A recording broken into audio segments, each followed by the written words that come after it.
Olá, meus alunos do 8º ano, tudo bem com vocês? Vamos iniciar agora a nossa aula de arte, aula de número 6. O assunto de hoje ainda está dentro do assunto Arte da Palavra. Vamos conhecer a literatura de cordel, o conceito, características, e eu trouxe um texto de exemplo para vocês conhecerem. No livro, esse conteúdo está nas páginas 23 e 24. Tem uma atividade, sim, mas eu vou pedir para vocês fazerem após a aula de número 7, tudo bem? O conteúdo está na página 23 e 24. Deem uma olhada aqui no cenário da tia Dani. Uma corda e vários livros pendurados para a gente dar início à nossa aula sobre literatura de cordel. Vamos lá. A literatura de cordel é uma das manifestações mais ricas da cultura brasileira, sendo bastante popular na região nordeste do país, especialmente nos estados de Pernambuco, Rio Grande do Norte, Paraíba e Ceará. Quais as origens da literatura de cordel? Esse tipo de literatura, tal como conhecemos no Brasil, tem suas origens no continente europeu, sendo introduzida em Portugal por volta do século XVIII. Em países como Espanha, França e Itália, essa literatura começava a se desenvolver no decorrer do século XII, ganhando maior notoriedade durante o período do Renascimento. Especialmente no Brasil, essa literatura ganhou espaço no século XIX, adquirindo mais força e popularidade entre as décadas de 1930 e 1960, sendo marcada por fortes elementos da cultura brasileira.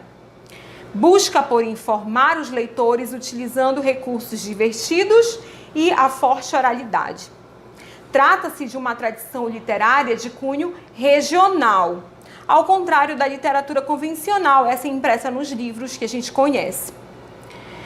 De forma geral, essa literatura é apresentada em formato de pequenos livros, com capas de xilogravura, que ficam pendurados em cordas ou barbantes.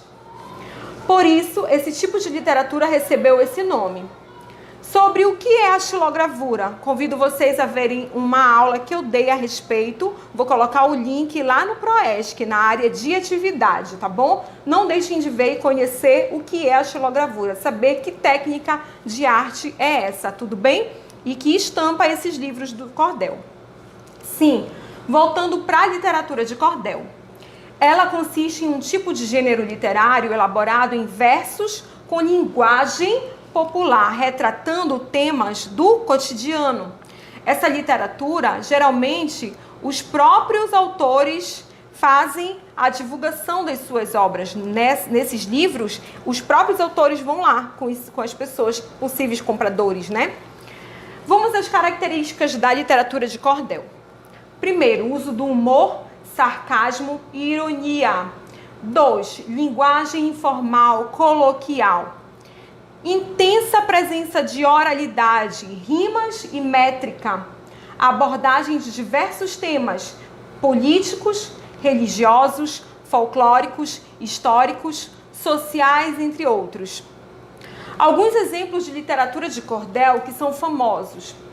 O cordel do Patativa de Assaré, O Sertão Alumiado pelo Fogo do Cordel Encantado, de Ana Paula Campos Lima, Histórias e Lendas do Brasil, Contos Nordestinos de Tia Regina, Antologia da Literatura de Cordel, de Sebastião Nunes Batista. Coloquei aqui só alguns dos mais conhecidos. São muitos, minha gente. Agora, eu trouxe para vocês, vou trazer para vocês um texto. Com certeza vocês já devem ter visto esse autor no programa da Fátima Bernardes. O nome dele é Braulio Bessa. Se não, procurem saber sobre ele. Procurem saber sobre os outros que eu citei também. Vamos lá ao texto. Sendo eu um aprendiz, a vida já me ensinou que besta é quem vive triste lembrando o que faltou, magoando a cicatriz e esquece de ser feliz por tudo que conquistou. Afinal, nem toda lágrima é dor, nem toda graça é sorriso, nem toda curva da vida tem uma placa de aviso. E nem sempre o que você perde é de fato um prejuízo. O meu ou o seu caminho não são muito diferentes. Tem espinho, tem pedra, buraco, para modo a gente atrasar, a gente. Mas não desanime por nada, pois até numa topada empurra você para frente. Tantas vezes parece que é o fim, mas no fundo é só um recomeço. Afinal, para poder se levantar é preciso sofrer algum tropeço. É a vida insistindo em nos cobrar uma conta difícil de pagar, quase sempre por ter um alto preço. Acredite no poder da palavra desistir. Tire o D, coloque o R, que você tem resistir. Uma pequena mudança, às vezes, traz esperança e faz a gente seguir. Continue sendo forte. Tenha fé no Criador. Fé também em você mesmo. Não tenha medo da dor.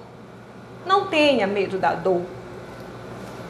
Siga em frente à caminhada e saiba que a cruz mais pesada o Filho de Deus carregou. E com esse cordel tão bonito, eu encerro a nossa aula de hoje, meus amores. Até a nossa próxima aula. Fiquem com Deus.